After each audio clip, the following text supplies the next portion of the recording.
Welcome back to the New York Stock Exchange. I'm Jon Najarian for the Rebel's Edge. Pete will be joining me shortly to discuss why exactly the market decided, well, if Palantir trades at a 200 PE, 201 PE is just way too much. We've got the answers for you. And the truth is stranger than fiction on today's Rebel's Edge.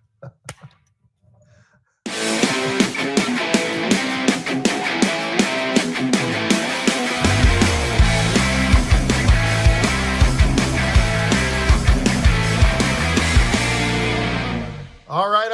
Well, another day here with the old glory behind me, Pete, on the New York Stock Exchange. I love Thanks to Josh and Ian and all the crew that makes it happen here. It's great to be here on the floor, Pete. It's a little quiet today. You might not expect that for a day that the Dow was down, 400 for a while today, Pete? Yeah. And then came screaming back, not all the way to positive, but it came screaming back from that. And at mid-session, we're shaving some points off of some of the NASDAQ tech bubble, in quotes. But Pete, I got to ask you, if 200 was too much, 201 is just way too much as far as a PE for Palantir. Is that it? I think you're onto something now. These guys, John, they have to make it up all the time rather than just, looking for something that makes a little bit more sense. But the lazy man gets out there and goes, well, Palantir, the PE is 437. Now the forward PE is much better. It's 200 and whatever. I mean, all of the conversation about it is just nuts, to be honest with you. And to say that today that's the rationale, I don't know. It's amazing to me, John. It's just simply amazing to listen to all the people giving us the reasons why. Well, what happened to those reasons yesterday or the day before or the day before? Whatever.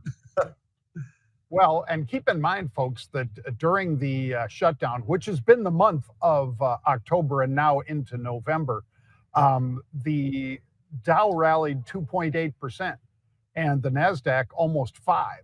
Yeah. So I guess, all of a sudden you want to hang some reason on why we had to correct today, if you want to call it a correction, which is usually 10% or more, not a half of a percent or even a 1% correction. But anyway, we've got a lot to get to everybody, Pete. So let's dive into macro.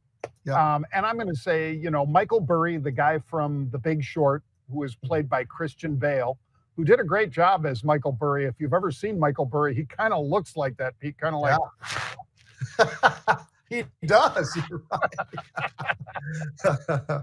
And he's sitting there, playing chess or, playing whatever he's playing on his computer. But he says that the market in Palantir and NVIDIA is stretched. And everybody said,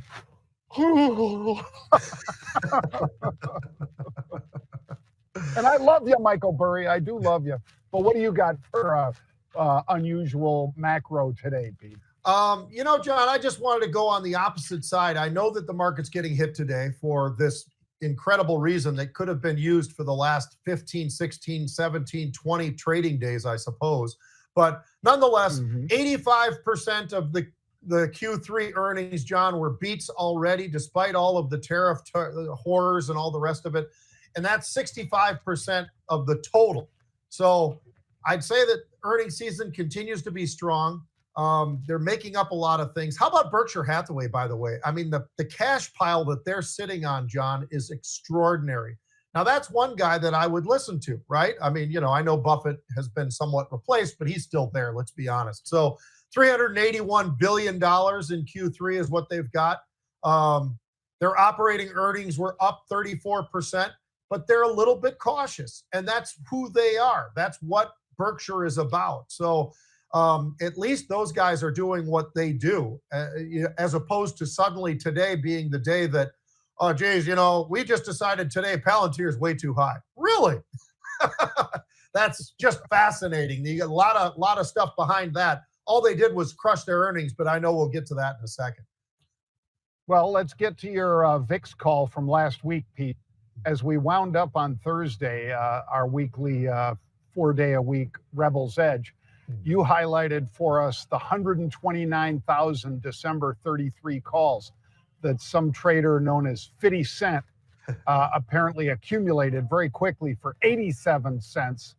And then went in, of course, and sold some other calls against it, taking that number to right around 50 cents. But Pete, that has proved once again to be that 50 Cent is somebody you want to pay attention to when he or she is buying upside calls in the VIX. No doubt about it. We talk about the VIX all the time, and a lot of other people, I've seen more and more people trying to talk about the VIX. And I say that because I'm not sure they understand what the hell it is. But anyway, I look at this thing, John, and it's interesting because it had a pretty big jump this morning.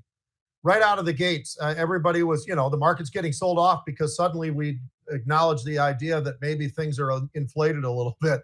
So we got up and over 20, and we got a little bit north of 20. There it is right there. Call it 2050, something pretty close to that, about a 13% move. Boy, that lasted a really long time, huh? Over 20. I mean, that's the thing that I find so interesting, though, John, is we've had a few spikes like this where we've popped up towards 20, and it hasn't been sustainable. And it looks like this one's not as sustainable as maybe projected right out of the gate when everybody was talking about it. Now, could it get back up there? Absolutely it could. Are there some names out there that are high in terms of the PE ratios that we talk about all the time, the price to earnings? Yeah, they are, but they've been high. They've been high in Q1, Q2, and now Q3. Now, that doesn't mean they're not crushing it, because quite a few of these names out there, even though they might be a little stretched, they're crushing it, John. So I think it's really intriguing that everybody's talking about the VIX today, but it's all the way back down to 18. So I don't know if we're quite as concerned now as we were. And like you were talking about, you look at the Dow, you look at the S&P, you look at the NASDAQ. These moves are not incredibly crazy moves either. I mean, as of right now, the S&P is down less than 1%. It's down about 0.75%. I don't know that that's reason for panic, quite honestly. Yeah, well, that trade that was put on last week, folks, just for those of you who don't do it as often as Pete and I do it, every time we look at it, we know every option's for 100 shares of stock. So an 87-cent option means that it's $87 per option. Then you multiply that times 129,000 of them that they accumulated, the 50-cent trader. And that's an $11.2 million investment or protection, whichever way you want to view it. Right. And when you look at what do they control, well, 129,000 contracts times 100 shares times that 33 strike means that it's controlling about $425 million worth of stock. That's why we pay attention when we see these big trades. And you guys want to learn more about it? Go on over to marketrebellion.com/get started. We can help you out. Yep. All right, Pete, Palantir, the big bad Palantir that was down 10%. Now it's down 7 or whatever. Basically, they missed revenue expectations, some say. Some people would say, hey, they met or beat our expectations. Others say, well, they missed mine. Okay.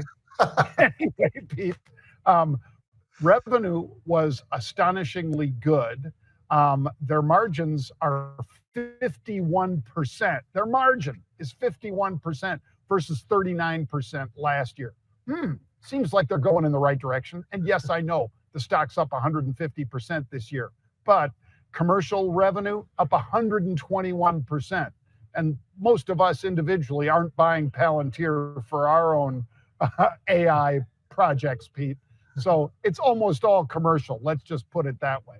And I think these numbers were okay, and I get why people might want to hit it a little bit after the run that it had, even the run yesterday into the close. John, I don't disagree with you necessarily, but I'm going to say it's even better than okay. I mean, I go through this thing and I look at the earnings. They hit it at 21 cents. They're looking at 17. They look at the revenue, as you said, the actual revenue, they actually beat it. So when you look at that, and the stock has been going higher and higher and higher, we all know that. Now, the concern, and we bring this up all the time, this is not just a Palantir thing. This is something with a lot of different stocks out there.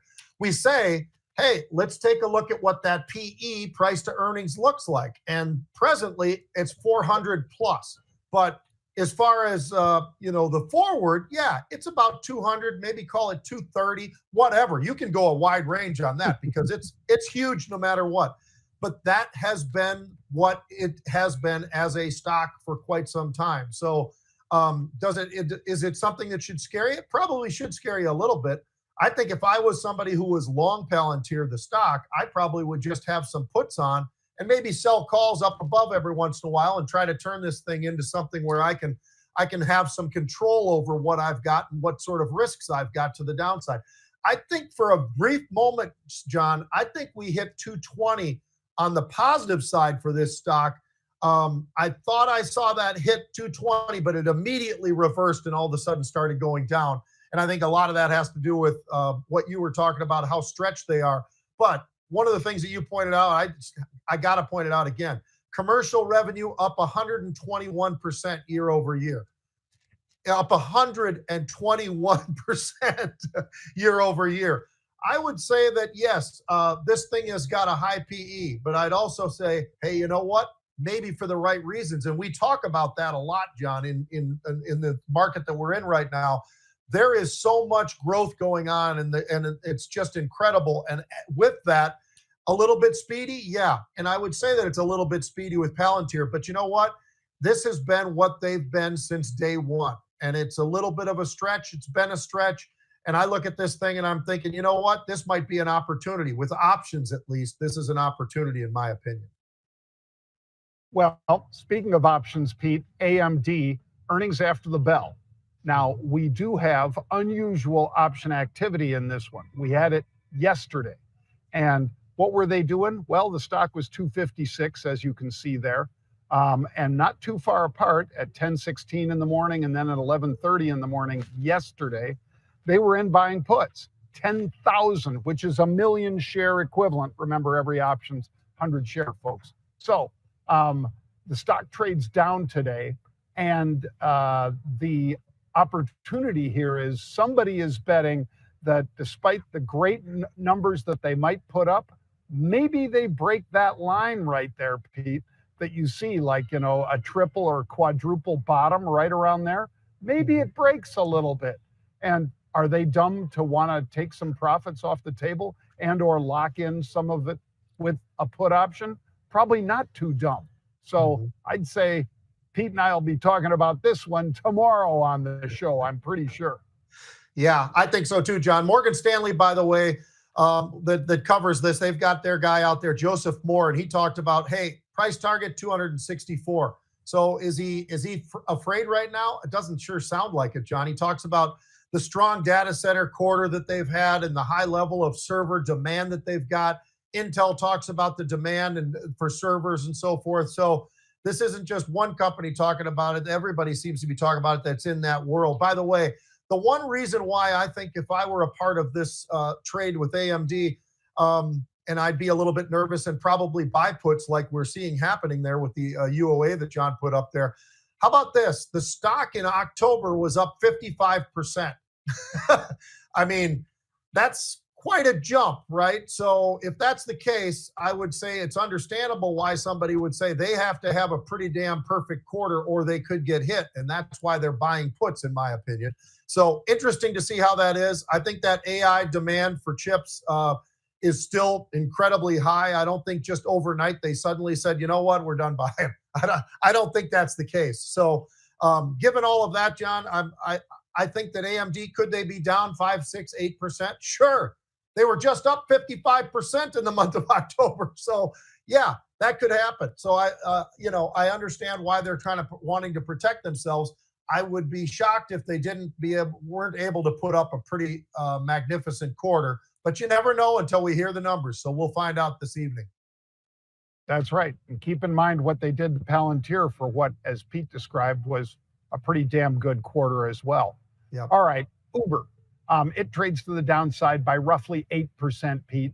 Q3 earnings showed that they earned about $3.11 a share, significantly better than the estimate of 69 cents I think most of you guys can do those numbers. It's about 4 times better than the estimates were. And revenue, it was $13.5 billion roughly.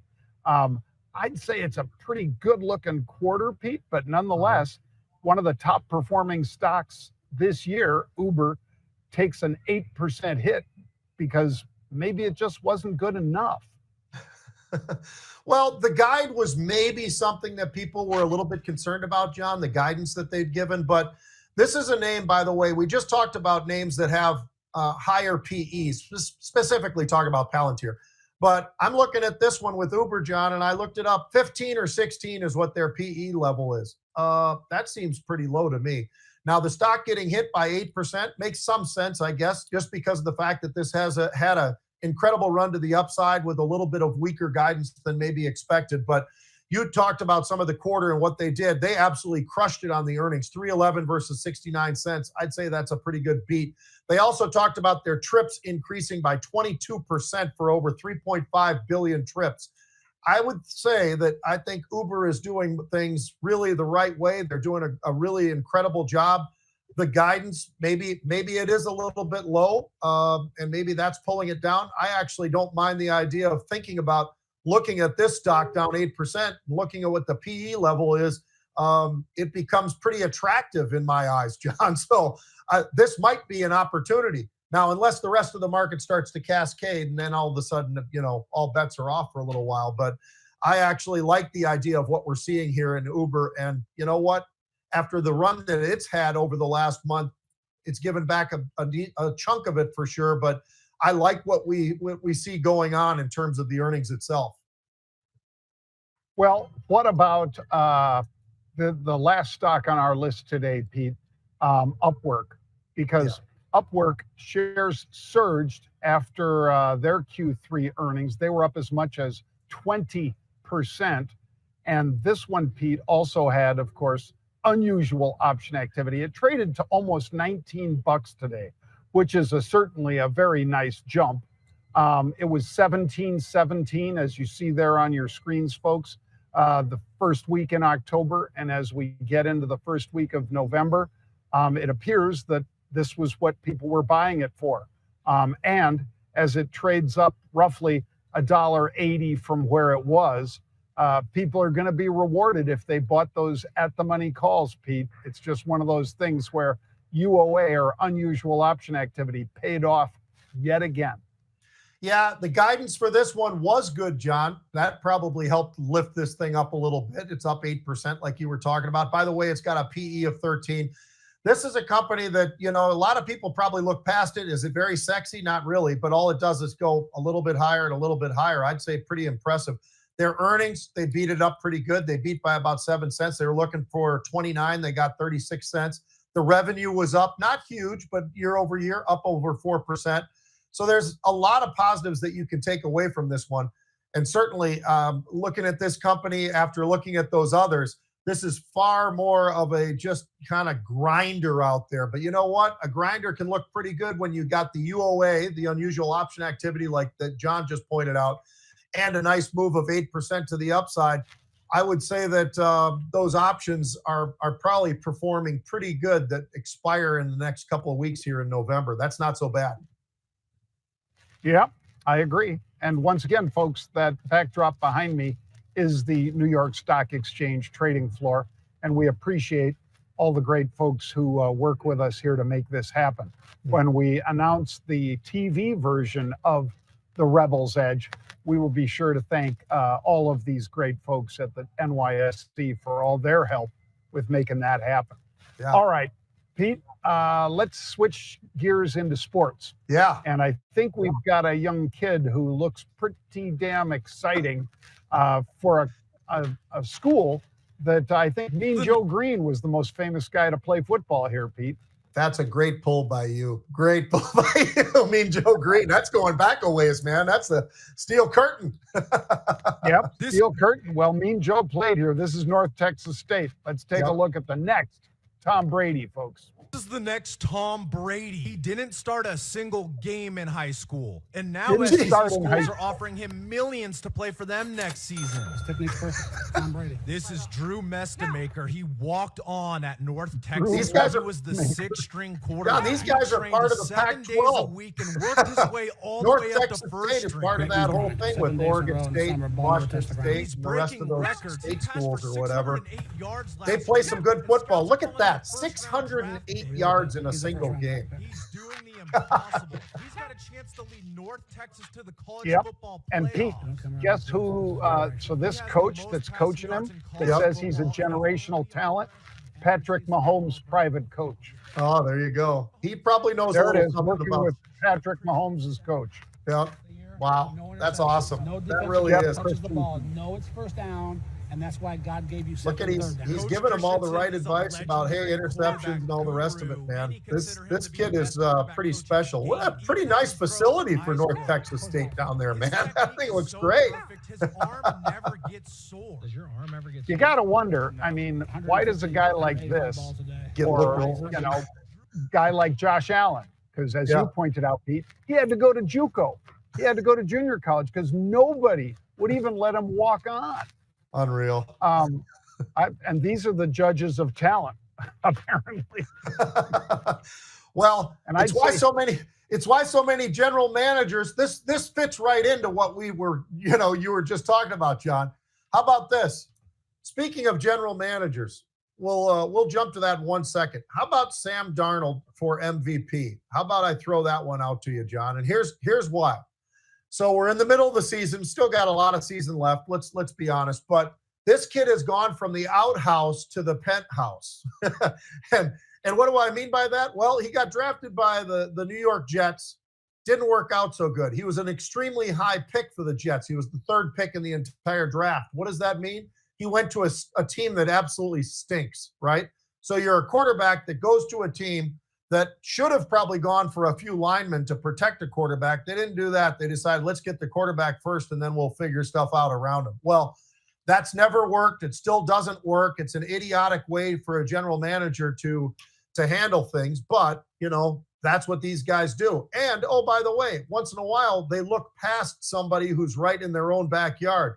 Sam Darnold, where did he play last year? By the way, here he went to Carolina, he went to San Francisco, and then he goes to the Minnesota Vikings, where he threw 35 touchdowns, 12 interceptions, John, and the guy absolutely loaded it up and played really, really well. He did a great job.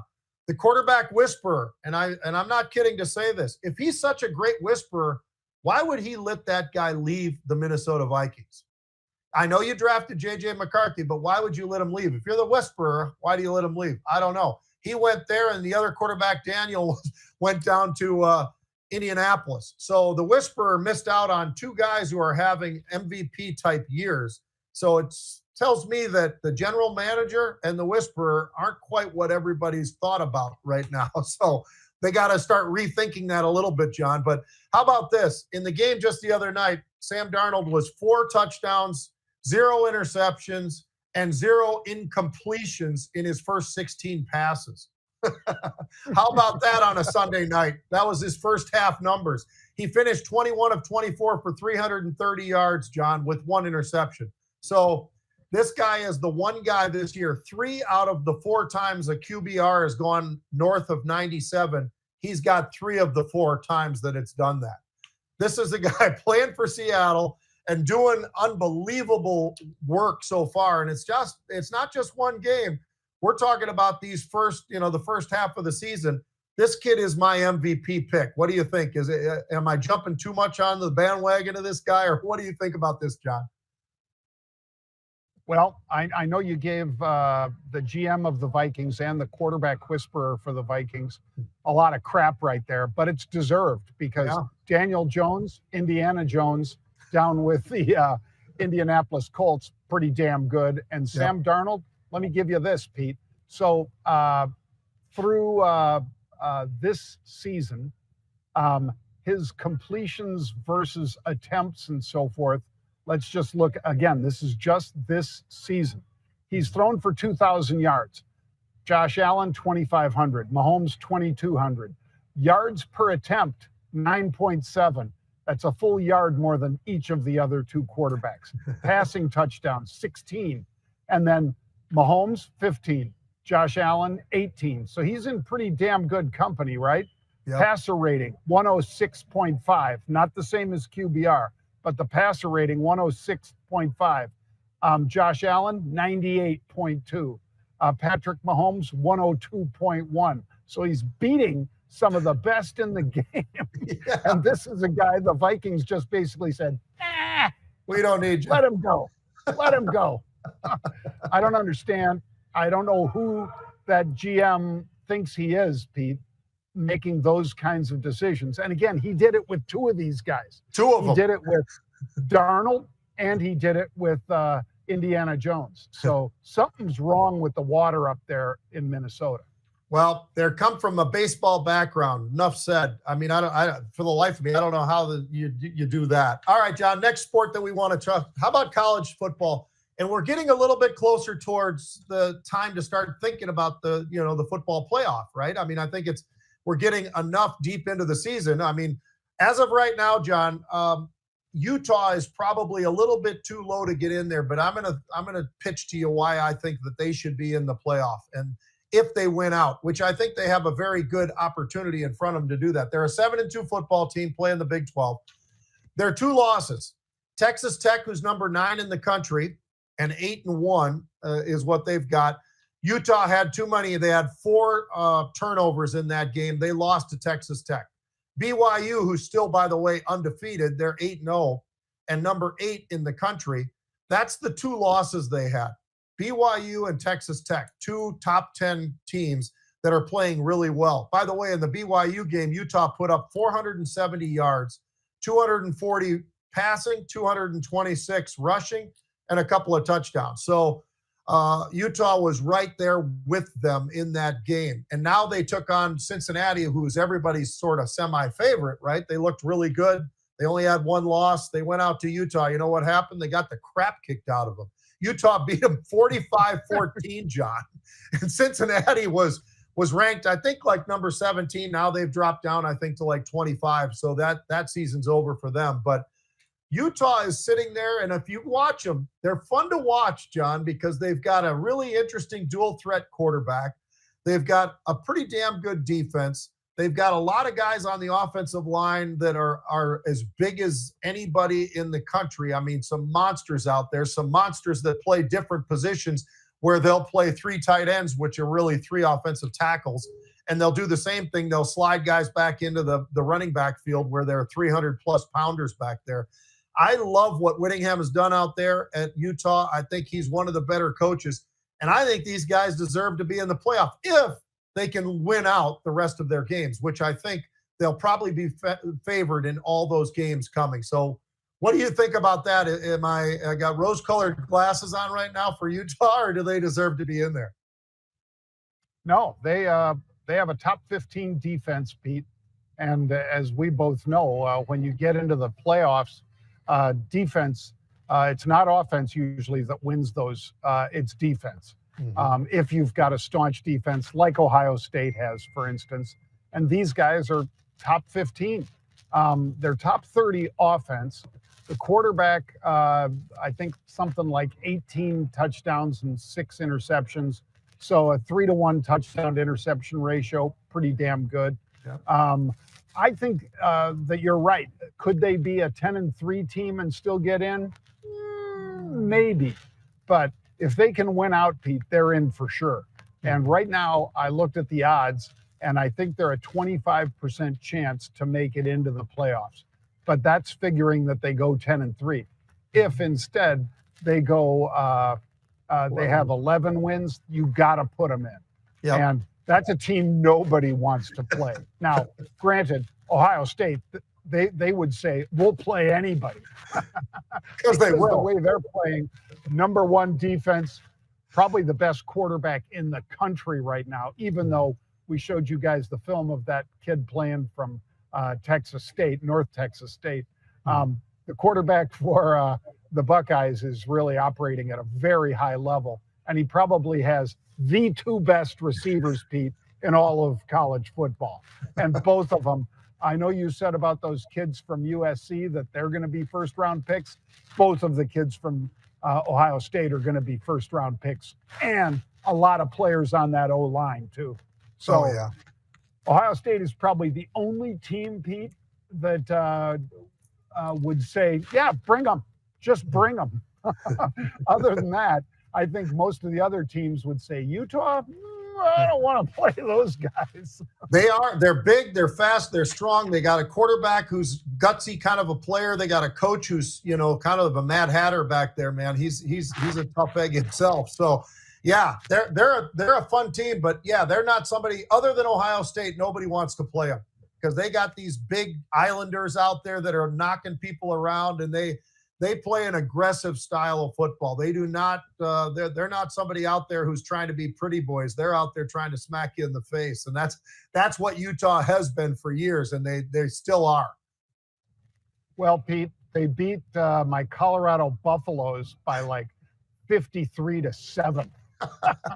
Poor Dion. So he's got a lot of kind of put Dion back on his heels. Yeah. And that wasn't the only high-scoring game. I mean, they beat UCLA 43-10 and basically helped that coach get the hell out of there. So they're a good football team. I like watching them play. If you get a chance, folks, you really should tune in and watch Utah if you have, a college football TV service that lets you watch a game like that, because otherwise you won't see them. It's tough. Well, we appreciate all of you joining us today. Remember, we've got earnings after the bell. The big one is AMD, and there's a pretty big bet on right now that no matter how good the numbers are, somebody's going to say, just like Michael Burry said about Palantir and NVIDIA, might be time to get to the sidelines for a little bit. So we'll see how that plays out, and we'll tell you all about it tomorrow. But only thing is, Pete, I'm not sure what time is the broadcast tomorrow. It's going to be 1 p.m. And I'll tell you what, I think I'll be here. I'll be in my parts unknown otherwise known as Minnesota, but Lord knows where you're going to be. Are you going to still be in New York, or where are you going to be? I'll be on the New York Stock Exchange tomorrow and Thursday, Pete. I love that backdrop. Tonight, I'm doing Oliver's show. And then I think you're doing it tomorrow. And then you and I are both on, what is it, News Nation on Wednesday at 5:45. Yep. Connell McShane. You said it right that time. I do it right most of the time. Every once in a while, I screw up. All right. Well, we'll see you tomorrow at 1, everybody. Have a great day.